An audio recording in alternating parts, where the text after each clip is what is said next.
ಹುಟ್ಟಿದರು.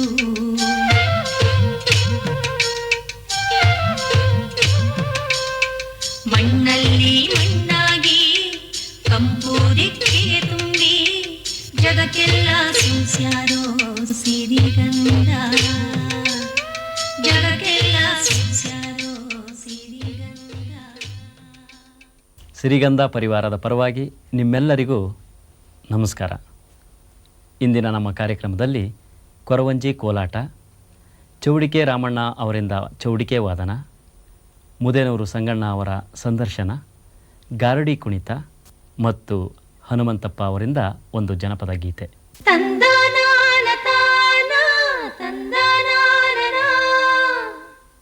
ಕರ್ನಾಟಕದಲ್ಲಷ್ಟೇ ಅಲ್ಲ, ಇಡೀ ದೇಶದ ಗ್ರಾಮಾಂತರ ಪ್ರದೇಶಗಳಲ್ಲಿ ಪ್ರಚಲಿತವಿರುವ ಒಂದು ಕಲೆ ಕೋಲಾಟ. ಈಗಾಗಲೇ ನೀವು ನಮ್ಮ ಕಾರ್ಯಕ್ರಮದಲ್ಲಿ ವಿವಿಧ ತಂಡಗಳ ಕೋಲಾಟವನ್ನು ನೋಡಿ ಆನಂದಿಸಿದ್ದೀರಿ. ಕೋಲಾಟದಲ್ಲಿ ಅನೇಕ ಭಾಗಗಳುಂಟು. ಅದರಲ್ಲಿ ಕೊರವಂಜಿ ಕೋಲಾಟವೂ ಒಂದು. ಈ ಕೊರವಂಜಿ ಕೋಲಾಟದಲ್ಲಿ ಎರಡು ಸಾಲಿನ ನಡುವೆ ಇಬ್ಬರು ವ್ಯಕ್ತಿಗಳು ಓಡಾಡುತ್ತಾರೆ. ಅದರಲ್ಲಿ ಒಬ್ಬ ಕೊರವಂಜಿಯ ವೇಷವನ್ನು ಹಾಕಿದ್ದರೆ ಮತ್ತೊಬ್ಬ ಕೊರಮನ ವೇಷವನ್ನು ಹಾಕಿರುತ್ತಾನೆ. ಇಲ್ಲಿ ಕೊರವಂಜಿಯ ಪಾತ್ರ ಪ್ರಧಾನವಾಗಿರುವುದರಿಂದ ಕೊರವಂಜಿಯ ಮೇಲೆಯೇ ಗೀತೆ ಶುರುವಾಗುತ್ತದೆ. ಇಲ್ಲಿ ಕೊರವಂಜಿಯ ಪಾತ್ರವನ್ನು ಹಾಕಿದವನು ಶ್ರೀಕೃಷ್ಣ ಎಂದು ನಂತರ ತಿಳಿಯುತ್ತದೆ. ಈಗ ನಾವು ಮಂಡ್ಯ ಜಿಲ್ಲೆ ಪಾಂಡವಪುರ ತಾಲೂಕಿನ ಲಕ್ಷ್ಮೀಸಾಗರದ ಸೋಬಾನೆ ಕೃಷ್ಣೇಗೌಡ ಮತ್ತು ತಂಡದವರಿಂದ ಈ ಕೋಲಾಟವನ್ನು ನೋಡೋಣ.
ಕಾಸು ಅಂದ್ರೆ ಈ ಅಮ್ಮನ ಮನೆ ಕಸದ ರಾತ್ರಿ ಅಂತೆ.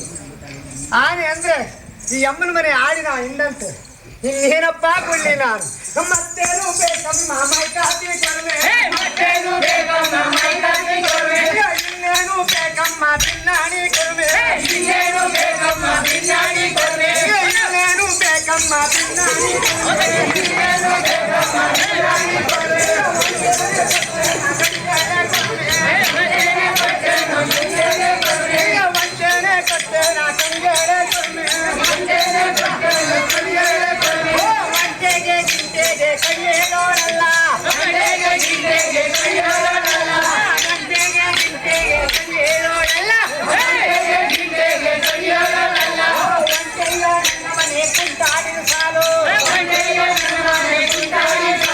ನಾನು ಏನು ಬೇಡ, ನಾನು ಮೈಮೈ ನೋಡ್ಕೊ ಅಷ್ಟೇ.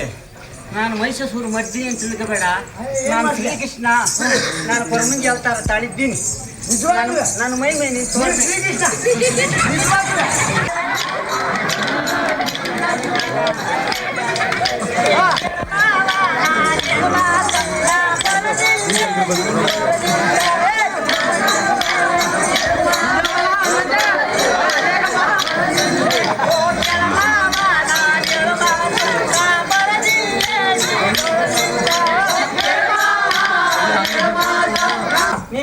ಆಗಬೇಕು ಅನ್ನೋ ಅವಕಾಶ ಇದ್ರೆ ಬಾ ನಮ್ಮ ತಂದೆಯವ್ರ ಹತ್ರ ಹೋಗೋಣ. ಇಲ್ಲ ಕೇಳಿ ಬರ್ತಿರ್ತೀಯ? ಬರ್ಲೆ ಬಲ್ಲ. ಏ ಮಾಮ ಮತ್ತೇನು ಬೇಕಮ್ಮ ಮೈಕಾತಿ ಕರ್ಮೆ, ಮತ್ತೇನು ಬೇಕಮ್ಮ ಮೈಕಾತಿ ಕರ್ಮೆ, ಇನ್ನೇನು ಬೇಕಮ್ಮ ಭಿನ್ನಾಣಿ ಕರ್ಮೆ, ಇನ್ನೇನು ಬೇಕಮ್ಮ ಭಿನ್ನಾಣಿ ಕರ್ಮೆ, ಇನ್ನೇನು ಬೇಕಮ್ಮ ಭಿನ್ನಾಣಿ ಕರ್ಮೆ, ಇನ್ನೇನು ಬೇಕಮ್ಮ ಭಿನ್ನಾಣಿ ಕರ್ಮೆ, ಮುತ್ತನ್ನೇ ಕೊಡ್ತೀನಿ ಕೈಯೇ ಕರ್ಮೆ, ಮುತ್ತನ್ನೇ ಕೊಡ್ತೇನು ಕೈಯೇ ಕರ್ಮೆ, ಮುತ್ತನ್ನೇ ಕೊಡ್ತೇನು ಕೈಯೇ ಕರ್ಮೆ, ಗಿತ್ತಿಗೆ ಕೈ ಹೇಳೋಣಲ್ಲ, ಮುತ್ತಿಗೆ ಗಿತ್ತಿಗೆ ಕೈ ಹೇಳೋಣಲ್ಲ, ಮುತ್ತಿಗೆ ಗಿತ್ತಿಗೆ ಕೈ ಹೇಳೋಣಲ್ಲ. ತಂದನಾನ ತಾನ ತಂದನಾನ ಅಕ್ಕ ಗೆಳಕರುಗಳಿಗವ ಚಿಕ್ಕ ಬಾಲರಾಡಿದ ಮಾತು ರಕ್ಷಣೆ ಮಾಡಿಸಲವಮ್ಮ, ದೇಶದ ಭಕ್ತರ ಸಲವಮ್ಮ, ರಾಜಾಣಿ ಮರಿಸಲವಮ್ಮ ಒಂದಿನ ಹುಲಿಗೆ ಅಮ್ಮ, ದೇಶಗೆ ಭಕ್ತರ ಸಲವಮ್ಮ ಒಂದಿನ ಹುಲಿಗೆ ಅಮ್ಮ. ಚೌಡಿಕೆಯವರು ಎಂದು ಕರೆಯಲಾಗುವ ವೃತ್ತಿ ಗಾಯಕರು ಮುಖ್ಯವಾಗಿ ಎಲ್ಲಮ್ಮನ ಆರಾಧಕರು. ಚೌಡಿಕೆ ಎಂದರೆ ತಂತಿವಾದ್ಯ. ಇದನ್ನು ಬಾರಿಸುತ್ತಾ ತಾಳಕ್ಕೆ ತಕ್ಕಂತೆ ಹೆಜ್ಜೆ ಹಾಕಿ ಸರಳವಾಗಿ ಕುಣಿಯುತ್ತಾ ಎಲ್ಲಮ್ಮನ ಮಹಿಮೆಯನ್ನು ಹಾಡಿ ಹೊಗಳುವುದು ಇವರ ಕಾಯಕ. ಇಂಥ ವೃತ್ತಿಗಾಯಕ ಪರಂಪರೆಯಲ್ಲಿ ಕರ್ನಾಟಕದ ನಾನಾ ಮೂಲೆಗಳಲ್ಲಿ ಸಾವಿರಾರು ಜನ ಕಾಣಸಿಗುತ್ತಾರೆ. ಬಹುತೇಕ ಉತ್ತರ ಕರ್ನಾಟಕ ಹಾಗೂ ದಕ್ಷಿಣ ಕರ್ನಾಟಕಗಳೆರಡರಲ್ಲಿಯೂ ಕಂಡುಬರುವ ಈ ಕಲಾವಿದರನ್ನು ಚೌಡಿಕೆಯವರು ಎಂತಲೂ, ಎಲ್ಲಮ್ಮನಿಗೆ ಅರ್ಪಿತವಾಗಿರುವ ಗಂಡಸು ಅಥವಾ ಹೆಂಗಸನ್ನು ಜೋಗಪ್ಪ ಅಥವಾ ಜೋಗತಿ ಎಂತಲೂ ಕರೆಯುತ್ತಾರೆ. ಈ ಚೌಡಿಕೆಯವರಲ್ಲಿ ಎರಡು ಬಗೆಯನ್ನು ಗುರುತಿಸಬಹುದು. ಮನೆತನದ ಸಂಪ್ರದಾಯದಂತೆ ದೀಕ್ಷೆ ಪಡೆದು ಹಬ್ಬ ಹುಣ್ಣಿಮೆಗಳಲ್ಲಿ ದೇವಿಯ ಚೌಡಿಕೆ ಮತ್ತು ಜೋಳಿಗೆಯನ್ನು ಹಿಡಿದು ಮನೆ ಮನೆಗೆ ಹೋಗಿ ಹಾಡಿ ಕುಣಿದು ಭಿಕ್ಷೆಯನ್ನು ಸ್ವೀಕರಿಸುವವರು ಒಂದು ವರ್ಗವಾದರೆ, ಮತ್ತೊಂದು ವರ್ಗ ವೃತ್ತಿಗಾಯಕರದು. ಇವರು ದೀಕ್ಷೆ ಪಡೆದವರೇ ಆದರೂ ಒಂದು ಕಡೆ ನೆಲೆ ನಿಂತವರಲ್ಲ. ಊರೂರುಗಳನ್ನು ಸುತ್ತಿ ಕಥಾಪ್ರಸಂಗ ನಡೆಸುತ್ತಾರೆ. ಇದೇ ಇವರ ಜೀವನಾಧಾರ. ಮೊದಲನೇ ವರ್ಗಕ್ಕೆ ಸೇರಿದ ಚೌಡಿಕೆ ರಾಮಣ್ಣ ಹುಟ್ಟು ಅಂಧರು. ಚಿತ್ರದುರ್ಗ ಜಿಲ್ಲೆ ದಾವಣಗೆರೆಯಲ್ಲಿ ವಾಸವಾಗಿರುವ ಈ ಕಲಾವಿದರು ಮತ್ತು ಅವರ ತಂಡ ಈ ಭಾಗದಲ್ಲಿ ಸಾಕಷ್ಟು ಹೆಸರು ಪಡೆದವರು. ಹೋದೆ ಕೋಳಿ ಒಂದಮ್ಮ ಒಂದಿನ ಹುಲಿಗೆ ಅಮ್ಮ, ಆರಾದೆ ಹಗಣೆ ಗಂಡಮ್ಮ ಒರಿಗ ಹುಲಿಗೆ ಅಮ್ಮ, ಕೂಗದೆ ಕೋಳಿ ಒಂದಮ್ಮ ಒಂದಿನ ಹುಲಿಗಮ್ಮ, ಆರೋದೆ ಅಗಡಿ ಗಂಡಮ್ಮ, ಹೋದೆ ಕೋಳಿ ಒಂದಮ್ಮ ಒಂದಿನ ಹುಲಿಗೆ ಅಮ್ಮ, ಆರದ ಹಗಣೆ ಗಂಡಮ್ಮ ಒರಿಗ ಹುಲಿಗೆ ಅಮ್ಮ. ಎಲ್ಲ ದೇವರ ಮುಂದೆ ಕಲ್ಲಿನ ಬಲಗುಂಡ ಬಲ್ಯದುರ್ಗ ಬಳಿದ ಬಂದೆ, ತಾಯವ್ವ ಸರಿಯುವಂತೆ,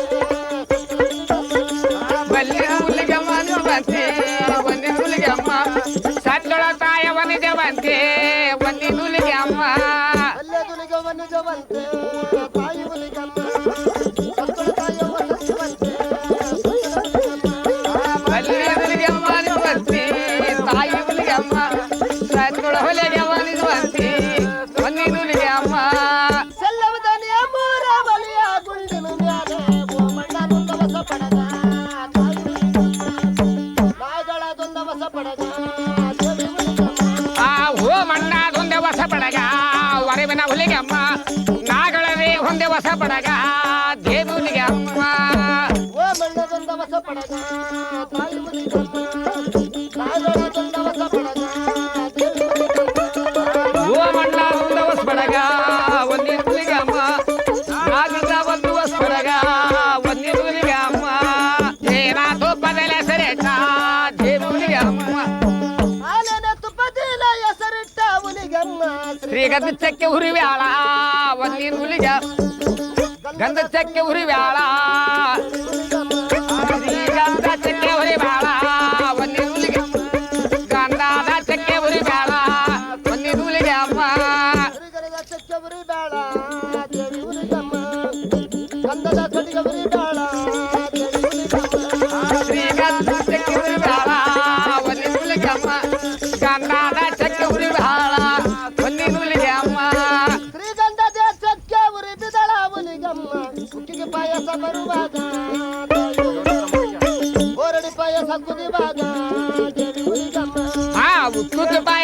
ಬರುವಾಗ ಬೋರೆಡೆ ಪಾಯಸ ಕೊಲೆವಾಗ ಹರಿಬನುಲಿಗೆ ಅಮ್ಮ ಉಕ್ಕಿಗೆ ಪಾಯಸ ಬರುವಾಗ ಚಟಿ ಮಡಿಯಬೇಕು ಪಾಯಸ ಕುದಿವಾಗ ಗೊತ್ತುಗ ಪಾಯಸ ಬರುವಾಗ ಒಂದಿನ ಹುಲಿಗೆ ಅಮ್ಮ ಬೋರೆಡೆ ಪಾಯಸ ಕುದಿವಾಗ ಹರಿಬನುಲಿಗೆ ಅಮ್ಮ ಅಕ್ಕಿಯ ಪಾಯಸ ಉತ್ಕೊಕ್ಕಿ ಬರುವಾಗ ಕೈ ಒಟ್ಟು ಮಾಡಿ ತೆರಿವ್ಯಾಳ ಒಂದಿನ ಕೈ ಒಟ್ಟು ಮಾಡಿ ಮುಗಿಸ್ಯಾಳ ವರಿ ಕೈ ಒಟ್ಟು ಮಾಡಿ ತೆರಿವ್ಯಾಳ ಕೈ ಒಟ್ಟು ಮಾಡಿ ಮುಗಿಸ್ಯಾಳ ಒಂದಿನ ಹುಲಿಗೆ ಅಮ್ಮ ಕೈ ಊಟ ಮಾಡಿ ತಿರುಗಾಳ ಕೈ ಊಟ ಮಾಡಿ ಮುಗಿಸ್ಯಾಳ ಕೈ ಒಟ್ಟು ಮಾಡಿ ತೆರಿವ್ಯಾಳ ಕೈ ಒಟ್ಟು ಮಾಡಿ ಮುಗಿಸ್ಯಾಳ ಒಂದಿನ ಹುಲಿಗೆ ಅಮ್ಮ ಹೋಗತ್ತ ರೈಲು ಗಾಡಿ ಕೈ ಮಾಡಿ ತರಬಿಗಳ ಹೋಗ ರೈಲ್ ಗಾಡಿ ತರಿಬ್ಯಾಳ ದೇವಿ ಹುಲಿಗೆ ಅಮ್ಮ ರೈಲು ಗಾಡಿ ತರಿಬ್ಯಾಳ ಸತ್ಯದ ಹುಲಿಗೆ ಅಮ್ಮ ಹೋಗ ಹೋಗ ಗಾಡಿ ತರಬೇಡ ಹೋಗ ಗಾಡಿಗೆ ತರಿಬೇಡ ದೇವಿ ಹುಲಿಗೆ ಅಮ್ಮ ಹೋಗೋ ರೈಲ್ ಗಾಡಿ ತರಿಬ್ಯಾಳ ತಂದನಾನ ತಾನ ತಂದನಾನನ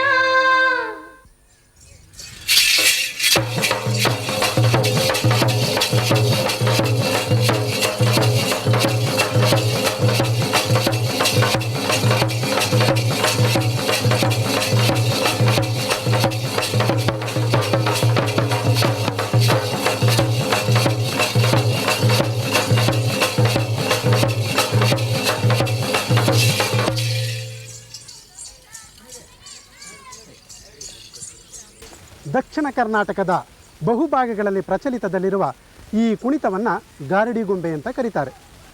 ಈ ಕುಣಿತಕ್ಕೆ ಬೇರೆ ಬೇರೆ ಪ್ರಾಂತ್ಯದಲ್ಲಿ ತನ್ನದೇ ಆದ ಹೆಸರುಗಳನ್ನು ಪಡೆದುಕೊಂಡಿದೆ. ಕೋಲಾರ ಜಿಲ್ಲೆಯಲ್ಲಿ ಮನುಷ್ಯ ಬೊಂಬಿಲು, ಮಲೆನಾಡು ಮತ್ತು ದಕ್ಷಿಣ ಕನ್ನಡ ಜಿಲ್ಲೆಗಳಲ್ಲಿ ತಟ್ಟೆರಾಯನ ಕುಣಿತ ಅಂತಲೂ ಕರೆಯುತ್ತಾರೆ.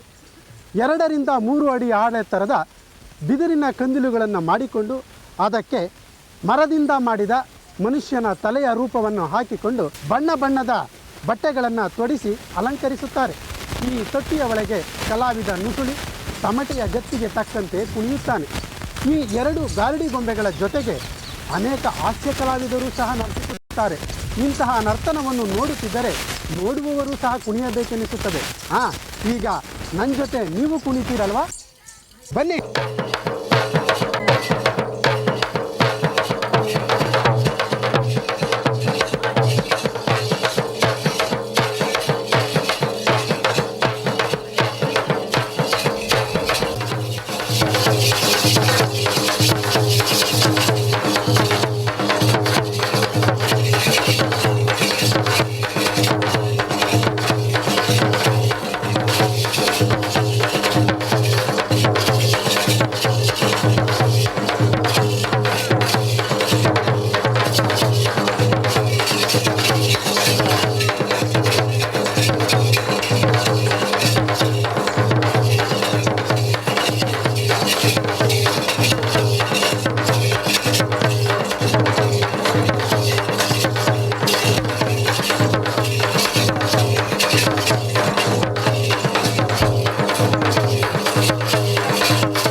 ಕರ್ನಾಟಕದ ಕೆಲವು ಪ್ರಮುಖ ಜನಪದ ತಜ್ಞರಲ್ಲಿ ಬಳ್ಳಾರಿ ಜಿಲ್ಲೆ ಹರಪನಹಳ್ಳಿ ತಾಲೂಕು ಚಿಗಟೇರಿಯ ಶ್ರೀ ಮುದಿನೂರು ಸಂಗಣ್ಣನವರು ಒಬ್ಬರು. ಹಳ್ಳಿಯಲ್ಲಿ ಹುಟ್ಟಿ ಬೆಳೆದು ಬಾಳುತ್ತಿರುವ ಶ್ರೀ ಸಂಗಣ್ಣನವರ ಸಾಹಿತ್ಯ ಬೆರಗು ಹುಟ್ಟಿಸುವಂತಹದ್ದು. ವೃತ್ತಿಯಲ್ಲಿ ಬೇಸಾಯ ಮತ್ತು ವ್ಯಾಪಾರವಾದರೂ ಪ್ರವೃತ್ತಿಯಲ್ಲಿ ಕವಿಗಳು, ಸಂಶೋಧಕರು, ಸಂಘಟಕರು ಹಾಗೂ ಕಲಾ ಪೋಷಕರೂ ಹೌದು. ಇವರು ಸಂಪಾದಿಸಿದ ಗೊಂದಲಿಗರ ದೇವೇಂದ್ರಪ್ಪನ ಆಟಗಳು ಮತ್ತು ಗೊಂಬಿಗೌಡರ ಸೂತ್ರದ ಗೊಂಬೆ ಆಟಗಳು ಬಹು ಮುಖ್ಯವಾದ ಕೃತಿಗಳು. ಗೊಂದಲಿಗರ ದೇವೇಂದ್ರಪ್ಪನ ಆಟಗಳು ಕೃತಿಯ ಪ್ರಸ್ತಾವನೆ ಸಂಗಣ್ಣನವರ ಆಳವಾದ, ವಿಶಾಲವಾದ ಅನುಭವಕ್ಕೆ ಹಿಡಿದ ಕನ್ನಡಿಯಾಗಿದೆ. ಚಿತ್ರಪಟ ರಾಮಾಯಣ, ನವಿಲು ಕುಣಿದಾವು, ಲಕ್ಷಪತಿ ರಾಜನ ಕತೆ ಮತ್ತು ಹಳ್ಳಿಯ ಪದಗಳು ಇವು ಸಂಗಣ್ಣನವರ ಸಂಪಾದನಾ ಗ್ರಂಥಗಳು. ಸಾಹಿತ್ಯ ಮತ್ತು ಬದುಕು ಒಂದೇ ಆಗಿರುವ ಶ್ರೀ ಸಂಗಣ್ಣನವರ ಮನೆ ವಿವಿಧ ಭಾಷೆಗಳ ಸಾವಿರಾರು ಪುಸ್ತಕಗಳ ದೊಡ್ಡ ಗ್ರಂಥಾಲಯವೇ ಆಗಿದೆ. ಅನೇಕ ಬಯಲಾಟಗಳ ಮತ್ತು ಹಾಡುಗಳ ಧ್ವನಿ ಮುದ್ರಣದ ದೊಡ್ಡ ಸಂಗ್ರಹವೇ ಇವರ ಮನೆಯಲ್ಲಿದೆ. ಕೀರ್ತಿ ಮತ್ತು ಪ್ರಚಾರ ಇವುಗಳಿಂದ ಬಹುದೂರವಿರುವ ಶ್ರೀ ಸಂಗಣ್ಣನವರು ಅವರೇ ಒಂದು ಸಂಸ್ಥೆ, ಒಂದು ಹಿರಿಯ ಚೇತನ. ಕರ್ನಾಟಕ ನಾಟಕ ಅಕಾಡೆಮಿಯ ಫೆಲೋಶಿಪ್ ಹಾಗೂ ಕರ್ನಾಟಕ ಜಾನಪದ ಮತ್ತು ಯಕ್ಷಗಾನ ಅಕಾಡೆಮಿಯ ಪ್ರಶಸ್ತಿ ಪಡೆದಿರುವ ಈ ಮಹನೀಯರ ಅನುಭವಗಳು ಮತ್ತು ವಿಚಾರಗಳನ್ನು ಈಗ ಹಂಚಿಕೊಳ್ಳೋಣ. ನಮಸ್ಕಾರ ಸಂಗಣ್ಣವರೇ. ನಮಸ್ಕಾರ ಮಲ್ಲೇಶ್ ಅವರೇ. ಈಗ ನೀವು ಮೂಲತಃ ಬೇಸಾಯ ಮತ್ತು ವ್ಯಾಪಾರ ವೃತ್ತಿಯವರಾಗಿದ್ದರೂ ಕೂಡ ಇವತ್ತು ನಾಡಿನ ಪ್ರಖ್ಯಾತ ಜಾನಪದ ವಿದ್ವಾಂಸರು ಮತ್ತು ರಂಗಭೂಮಿಯ ತಜ್ಞರು ಆಗಿದ್ದೀರಿ. ನಿಮಗೆ ಈ ಕ್ಷೇತ್ರಕ್ಕೆ ಬರಲಿಕ್ಕೆ ಆಸಕ್ತಿ ಬಂದದ್ದು ಹೇಗೆ? ಈ ಜನಪದ ಆಸಕ್ತಿ, ಸಾಹಿತ್ಯ ಮತ್ತು ಅಭಿವ್ಯಕ್ತಿ ಅತ್ಯಂತ ಜೀವನಪರವಾದದ್ದು ಮತ್ತು ಜೀವನವನ್ನೇ ನಿರ್ವಚಿಸ್ತಕ್ಕಂಥದ್ದು. ಅದರ ಕ್ರಿಯಾತ್ಮಕ ಮತ್ತು ಪ್ರಾಮಾಣಿಕತನದ ಮುಕ್ತ ಅಭಿವ್ಯಕ್ತಿ ಯಾರನ್ನೂ ಆಕರ್ಷಿಸುವಂಥದ್ದು. ಆದ್ದರಿಂದ ನನಗೆ ಅದರಲ್ಲಿ ಆಸಕ್ತಿ ಮೂಡಿತು. ಈ ಇವತ್ತಿನ ಈ ವಿದ್ಯುನ್ಮಾನ ಸಮೂಹ ಮಾಧ್ಯಮಗಳಿಂದ ನಮ್ಮ ಜಾನಪದ ಕಲೆಗಳಿಗೆ ಅವುಗಳ ಮೂಲ ಆಕಾರಕ್ಕೆ ಧಕ್ಕೆ ಬಂದಿದೆ ಅಂತ ನನಗೆ ಅನ್ನಿಸ್ತದೆ. ನೀವೇನು ಹೇಳ್ತೀರಿ? ಅದು ಕಾಲದ ಒತ್ತಡ, ವೈಜ್ಞಾನಿಕ ಅನ್ವೇಷಣೆಗಳ ಪ್ರಭಾವದಿಂದ ನಾವು ತಪ್ಪಿಸ್ಕೊಳ್ಳೋದು ಸಾಧ್ಯ ಇಲ್ಲದಾದರೂ ಕೂಡ ಪರಂಪರಾಗತವಾದ ಕಲೆಗಳಲ್ಲಿ ನಮ್ಮ ಆಸಕ್ತಿಯನ್ನು ಉಳಿಸಿಕೊಂಡು ಕಾಲಕ್ಕೆ ತಕ್ಕಂಥ ಒಂದು ಪರಿಷ್ಕರಣೆಯನ್ನು ನಾವು ಮಾಡುವುದಾದರೆ ಅವು ಇಂದಿಗೂ ನಮಗೆ ಪ್ರಸ್ತುತವಾಗ್ತವೆ ಅಂತ ನಾನು ಅಂದ್ಕೊಂಡಿದ್ದೆ. ಅಲ್ಲ, ಇವುಗಳ ದಾಳಿನಲ್ಲಿ ನಮ್ಮ ಜನಪದ ಕಲೆ ಬದುಕಬಲ್ಲದೆ ಅಂತ ಜನರು ತಾವು ಬದುಕಿಸ್ಕೊಳ್ಬೇಕು ಅಂತಕ್ಕಂಥದ್ದು ಒಂದು ಆಸಕ್ತಿ ತೋರಿದರೆ ಉಳಿಸ್ಕೊಳ್ಳಿಕ್ಕೆ ಸಾಧ್ಯ. ಉದಾಹರಣೆಗೆ ರಷ್ಯಾದಲ್ಲೇ ಆಗಲಿ, ಚೈನಾದಲ್ಲಿ ಆಗಲಿ, ಜರ್ಮನಿಯಲ್ಲೇ ಆಗಲಿ ತಮ್ಮ ಕಲೆಗಳ ಬಗ್ಗೆ, ಅಭಿಜಾತ ಕಲೆಗಳ ಬಗ್ಗೆ ಅವರಿಗೆ ಆಸಕ್ತಿ ಇದೆ. ಅವನ್ನು ಉಳಿಸ್ಕೊಳ್ಳಿಕ್ಕೆ ಪ್ರಯತ್ನ ಮಾಡ್ತಾರೆ ಮತ್ತು ಅವಕ್ಕೆ ಕಾಲಕ್ಕೆ ತಕ್ಕಂಥ ಹೊಸ ರೂಪ ಕೊಡೋದು, ಮೂಲ ಸತ್ವವನ್ನು ಹಾಳು ಮಾಡದಂತೆ ಉಳಿಸ್ಕೊಳ್ಳಿಕ್ಕೆ ಪ್ರಯತ್ನ ಮಾಡೋದನ್ನು ನಾವು ಕಾಣ್ತೇವೆ. ಆ ನಮೂನೆಯ ಸಾಮೂಹಿಕವಾದಂತಹದ್ದೊಂದು ಮನೋದೃಷ್ಟಿ ನಮ್ಮ ಜನಪದದಲ್ಲಿ ಇರುವುದಾದರೆ, ಸಾರ್ವಜನಿಕರಲ್ಲಿ ಇರುವುದಾದರೆ ಅವು ಉಳಿಲಿಕ್ಕೆ ಸಾಧ್ಯವಿದೆ. ಮುಖ್ಯವಾಗಿ ನಮ್ಮ ಜನಪದ ಕಲಾವಿದರು ಮತ್ತು ಈ ಪಂಡಿತರ ನಡುವೆ ಏನು ಈ ಸಾವಯವ ಸಂಬಂಧ ಇರಬೇಕು ಅಂತ ನಾವು ಭಾವಿಸ್ತೇವೆ, ಅದು ಇಲ್ಲ ಅಂತ ನನಗೆ ಅನಿಸ್ತದೆ. ನಿಮ್ಮ ಅಭಿಪ್ರಾಯ ಏನು? ಖಂಡಿತ ತಾವು ಹೇಳ್ತಕ್ಕಂಥ ಮಾತನ್ನು ನಾನು ಒಪ್ಕೊಳ್ತೇನೆ. ಯಾತಕ್ಕೆ ಅಂದರೆ ಬಹುಪಾಲು ಪಂಡಿತರ ಆಸಕ್ತಿ ಇರ್ತಕ್ಕಂಥದ್ದು. ಅದರಲ್ಲಿ ವಿಶೇಷವಾಗಿ ವಿಶ್ವವಿದ್ಯಾಲಯದ ಮಟ್ಟದಲ್ಲಿ ಇದೊಂದು ಅಭ್ಯಾಸದ ಡಿಗ್ರಿ ಪಡೆಯುವ ವಸ್ತುವಾಗಿರುವಾಗ ಸುಲಭದ ಕೆಲಸ ಅಂತ ಹೇಳಿ ಬಹಳಷ್ಟು ಜನ ಅವುಗಳಲ್ಲಿ ಪದವಿಗಳನ್ನು ಪಡೆದು ಮತ್ತು ಕೆಲಸಗಳನ್ನು ಪಡೆದು ಸ್ವಸ್ಥವಾಗಿದ್ದು ನಮಗೂ ಈ ಜಾನಪದ ಕಲೆಗೂ ಸಂಬಂಧವಿಲ್ಲ, ನಾವು ಈಗ ಡಿಗ್ರಿ ಪಡೆದಾಗಿದೆ ಅಂತ ಹೇಳಿ ಉಳಿತಕ್ಕಂಥವರು ಬಹಳಷ್ಟು ಜನ. ಕ್ಷೇತ್ರ ಕಾರ್ಯಾಧಾರಿತ ಕೆಲಸವನ್ನು ಮಾಡ್ತಕ್ಕಂಥವ್ರು ಮತ್ತು ಅನೇಕ ಮುಖಗಳಿಂದ ಈ ಜಾನಪದ ಸಾಹಿತ್ಯ ಮತ್ತು ಕಲೆಗಳನ್ನು ಪರಿಭಾವಿಸ್ತಕ್ಕಂಥದ್ದು ಇದು ಯಾವ ಜೀವವೂ ಸಂಕಲ್ಪದಿಂದ ಕೈಗೊಳ್ಳಬೇಕಾದಂಥ ಕಾರ್ಯ. ಆ ಕಾರ್ಯ ಬಹಳ ತಾಳ್ಮೆಯಿಂದ ಮಾಡ್ತಕ್ಕಂಥದ್ದು, ಬಹಳ ನಿಷ್ಠೆಯಿಂದ ಮಾಡ್ತಕ್ಕಂಥದ್ದು. ಈ ತಾಳ್ಮೆ, ಈ ನಿಷ್ಠೆ ನಮ್ಮ ಜಾನಪದ ಪಂಡಿತರಲ್ಲಿ ಬರಬೇಕು ಅಂತ ನನಗೆ ಅನ್ನಿಸ್ತದೆ. ಈಗ ನೋಡಿದರೆ ಸಾಕಷ್ಟು ದೂರ ಇದ್ದಾರೆ, ಅಷ್ಟು ನಿಕಟ ಇಲ್ಲ ಅಂತ ನನಗೆ ಅನ್ನಿಸ್ತದೆ. ಅದೇ ಆ ನಿಕಟ ಮಾಡಲಿಕ್ಕೆ ಏನು ಮಾಡಬೇಕು ನಾವು? ಅದು ಅವರೊಂದಿಗೆ ನಾವು ಸಾಮಾಜಿಕ ರೀತಿ ನೀತಿಗಳು, ಯಾವ ಸಂದರ್ಭದಲ್ಲಿ ಈ ಕಲೆ ಹುಟ್ಟಿತು, ಯಾವ ಸಂದರ್ಭದಲ್ಲಿ ಈ ಸಾಹಿತ್ಯ ಹುಟ್ಟಿತು, ಎಂಥವ್ರು ಇದನ್ನು ಪ್ರಯೋಗಿಸ್ತಾರೆ, ಇದರ ಭಾಷಾ ವೈಶಿಷ್ಟ್ಯವೇನು ಇತ್ಯಾದಿ ಎಲ್ಲ ಅಭ್ಯಸನೀಯ ಅಂತಕ್ಕಂಥ ಮನೋಭಾವ ಇವರಲ್ಲಿದ್ದರೆ ಅವರೊಂದಿಗೆ ಬೆರೀಬೇಕು. ಹೇಗೆ ಮಾರ್ಗ ಮತ್ತು ದೇಶಿ ಅಂತ ಮಾಡಿಕೊಂಡು ಇವರು ದೂರ ಉಳಿದರು ರಾಜರ ಕಾಲಕ್ಕೆ, ಹಾಗೆ ಇಲ್ಲಿ ರಾಜರಾಗಿ ಪಂಡಿತರು ಮೆರಿಬಾರ್ದು ಅಂತಕ್ಕಂಥ ಮನೋದೃಷ್ಟಿಯನ್ನು, ಯಾವುದೋ ಒಂದು ಕಲೆಯನ್ನು ಆರಿಸಿಕೊಂಡು ಆ ಸಂಬಂಧಿಸಿದ ಕಲೆಯ ಕಲಾವಿದರು ಏನಿದ್ದಾರೆ ಅವರೆಲ್ಲರೊಂದಿಗೆ ಒಡನಾಟವನ್ನು ಬೆಳೆಸಿಕೊಂಡು ಅದರ ವೈಶಿಷ್ಟ್ಯ ವೈವಿಧ್ಯಗಳನ್ನೆಲ್ಲ ಹೃದ್ಗತ ಮಾಡಿಕೊಂಡಾಗ ಮಾತ್ರ ಇವರು ಆ ಕಲೆಯ ಬಗ್ಗೆ ಪೂರ್ಣ ಪರಿಜ್ಞಾನ ಪಡೆಯಲಿಕ್ಕೆ ಸಾಧ್ಯ. ಈಗಿನ ಹಾಗೆ ಒಂದು ಧ್ವನಿ ಮುದ್ರಕವನ್ನು ಹಿಡ್ಕೊಂಡು ಹೋಗಿ 4 ಮಾತನ್ನು ರೆಕಾರ್ಡ್ ಮಾಡಿಕೊಂಡು ಇದು ಅವರು ಹಾಗೆ ಹೇಳ್ತಾರೆ, ಪಾಶ್ಚಿಮಾತ್ಯರು ಹೀಗೆ ಹೇಳ್ತಾರೆ ಅಂತ ಕೇವಲ ಪಾಶ್ಚಿಮಾತ್ಯ ದೃಷ್ಟಿಯಿಂದ ನೋಡೋದಕ್ಕಿಂತ ಇದು ಯಾವ ಸಂದರ್ಭದಲ್ಲಿ ಹುಟ್ಟಿತು, ಯಾವ ಪರಿಸರದಲ್ಲಿ ಹುಟ್ಟಿತು ಅಂತಕ್ಕಂಥದ್ದನ್ನು ಕೂಲಂಕುಷವಾಗಿ ವಿಶ್ಲೇಷಿಸಿ ನೋಡ್ತಕ್ಕಂಥ ಒಂದು ಮನೋಭಾವ ನಮ್ಮ ಪಂಡಿತರಲ್ಲಿ ಬೆಳೆಯೋವರಿಗೂ ಈ ಕೆಲಸ ಆಗೋದಿಲ್ಲ. ಇವತ್ತಿನ ನಮ್ಮ ಜನತೆಗೆ, ಅದರಲ್ಲೂ ಯುವಕರಿಗೆ ಈ ನಮ್ಮ ಸಂಸ್ಕೃತಿನ ಉಳಿಸಿ ಬೆಳೆಸೋದ್ರ ಬಗ್ಗೆ ನಿಮ್ಮ ಕಿವಿ ಮಾತು? ಮಲ್ಲೇಶ್ ಅವರೇ, ಈಗ ಸಾಕ್ಷರತೆಯ ಪರಿಣಾಮ ಜಾನಪದ ಅಭಿವ್ಯಕ್ತಿಯ ಮೇಲೆ ಯಾವ ರೀತಿಯಾಗಿ ಆಗ್ತಾಯಿದೆ ಅನ್ನೋದನ್ನು ತಾವು ಕಂಡುಕೊಂಡಿದ್ದೀರಿ ಅಂದ್ಕೊಂಡಿದ್ದೆ ನಾನು. ನಾವು ಸಾಕ್ಷರರಾಗಬೇಕು ನಿಜ, ಆದರೆ ಅದಕ್ಕೆ ನಮ್ಮ ಪರಂಪರೆಯನ್ನು ಕಡಿದುಕೊಂಡೇ ನಾವು ಸಾಕ್ಷರರಾದೆವು ಅಂತಕ್ಕಂಥ ಮನೋಭಾವ ನಮ್ಮಲ್ಲಿಂದು ಹೆಚ್ಚಾಗ್ತಾ ಇದೆ. ಸಾಕ್ಷರತೆ ಹೆಚ್ಚಿದಷ್ಟು ನಮ್ಮ ಪರಂಪರಾಗತವಾದಂತಹ ಕಲೆಗಳು, ಸಾಹಿತ್ಯ, ಹಾಡುಗಾರಿಕೆ, ಕುಣಿತ ಅವುಗಳನ್ನು ನಾವು ಅತ್ಯಂತ ಕೀಳಾಗಿ ಕಾಣ್ತಾ ಇದ್ದೇವೆ. ಇಂದಿನ ಯುವಕರು ಬಯಲಾಟ ನೋಡೋದಾಗಲಿ, ಒಂದು ಕುಣಿತ ನೋಡೋದಾಗಲಿ, ಹಾವುಗಾರಾಟ ನೋಡೋದು ಮೊದಲು ಮಾಡಿ ಎಲ್ಲದನ್ನೂ ಕೂಡ ಅವರು ತಮ್ಮ ದರ್ಜೆಗೆ ಕಡಿಮೆ ಅಂತ ತಿಳ್ಕೊಂಡಿದ್ದಾರೆ. ಇನ್ನು ಹಿಂದಿನ ಹಾಗೆ ತಮ್ಮ ಮುಖಕ್ಕೆ ಬಣ್ಣ ಹಚ್ಚಿಕೊಂಡು ಪಾತ್ರ ಮಾಡಿಯಾರು ಅಂತ ನಾನು ಅಂದ್ಕೊಂಡಿಲ್ಲ.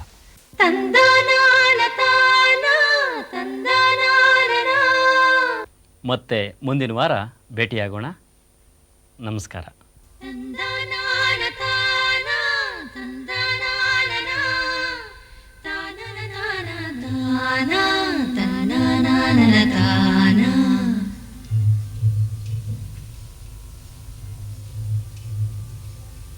ಕರುನಾಡ ಮೂಡಲಲ್ಲಿ ಬೆಳ್ಳಿರಾಯರು ಬೆಳಗಿ ಬಣ್ಣದ ನವಿಲು ಕುಣಿದಾವು.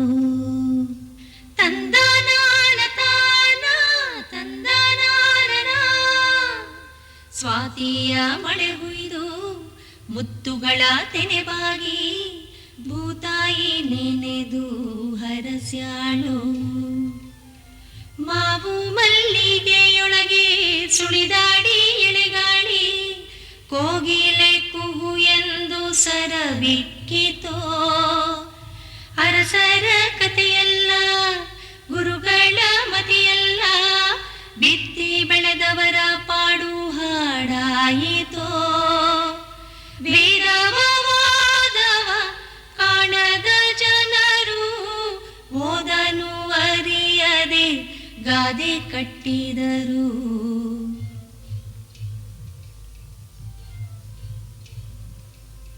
ಮಣ್ಣಲ್ಲಿ ಮಣ್ಣಾಗಿ ಕಂಪು ದಿಕ್ಕಿಗೆ ತುಂಬಿ ಜಗಕ್ಕೆಲ್ಲ ಸೂಸ್ಯಾರೋ ಸಿರಿಗಂಧ. ಜಗಕ್ಕೆಲ್ಲ ಸೂಸ್ಯಾರೋ ಸಿರಿ